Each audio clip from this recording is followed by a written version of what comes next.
এইচএসসিতে প্রাপ্ত রেজাল্ট যদি ভালো না হয় তাহলে আল্লাহ রাসূলের হাদিস অনুযায়ী তুমি ধ্বংসের দিকে এগিয়ে যাচ্ছ, কল্যাণের দিকে নয়। প্রিয় শিক্ষার্থী, মনে রাখবে এই শিক্ষা প্রতিষ্ঠানে শিক্ষা অর্জন করা তোমার বাবা মায়ের স্বপ্ন নয়। এই প্রিয় শিক্ষার্থী, এই কথা মনে রাখবে, এই শিক্ষা প্রতিষ্ঠানে পড়ে জিপিএ 5 পেয়ে ঢাকা বিশ্ববিদ্যালয়ে পড়ে, ঢাকা মেডিকেলে পড়ে, বুয়েটে পড়ে তুমি যে অর্থ উপার্জন করবে, সেই অর্থ দিয়ে তোমার বাবা মা তাদের 3 বেলার খাবার খেয়ে তারপর মৃত্যুবরণ করবে, এই স্বপ্ন কোনো বাবা মাই তার সন্তানকে নিয়ে দেখে না। প্রত্যেকে এটা দেখে যে আমি জীবিত অবস্থায় দেখে যেতে চাই আমার সন্তান ভালো মানুষ হয়েছে, আমার সন্তান একজন সুমানুষ হয়েছে, আমার মৃত্যুর পর আমার সন্তানের কোনো অপকর্মের জন্য মানুষ আমাকে গালি দিবে না, আমার সন্তানের কর্মের জন্য মানুষ আমাকে শ্রদ্ধা করে স্মরণ করবে। মনে রাখবে, তোমার বাবা পৃথিবীর শ্রেষ্ঠ বাবা, তোমার মা তোমার পৃথিবীর শ্রেষ্ঠ মা।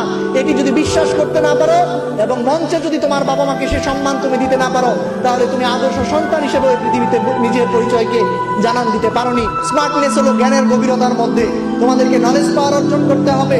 মনে রাখবে, স্মার্টনেস উগ্রতার মধ্যে নেই, স্মার্টনেস হচ্ছে বিনয়ের মধ্যে। মনে রাখবে, ক্ষমতা প্রদর্শনের মধ্যে স্মার্টনেস নাই, মনে রাখবে বিনয়ের মধ্যে স্মার্টনেস রয়েছে। সময় প্রমাণ করে দিবে তুমি নিজেকে যোগ্য হিসেবে গড়ে তুলতে চাও, নাকি বেকারত্বের ভূমিতে তুমি নিজেকে বেকার হিসেবে, অযোগ্য হিসেবে সমাজের নষ্ট মানুষদের কাতারে তোমাকে দাঁড় করাতে চাও কিনা, সেটি সময় প্রমাণ করবে।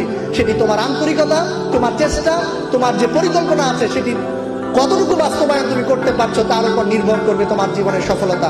প্রিয় শিক্ষার্থী, আজকের দিনে আমাদের প্রধান অতিথি মহোদয় তোমাদেরকে শপথ করিয়েছেন, তার সাথে আরেকটি শপথ মনে মনে তুমি করবে যে আমি আমার বাবার পরিচয়ে কোনোদিন পরিচিত হব না, আমি আমার মায়ের পরিচয়ে কোনোদিন পরিচিত হব না, আমার বাবা মা যেন আমার পরিচয়ে পরিচিত হয়। সে প্রত্যয়, সে আত্মবিশ্বাস, সে আত্মপ্রত্যয় নিজের মধ্যে তৈরি করবে।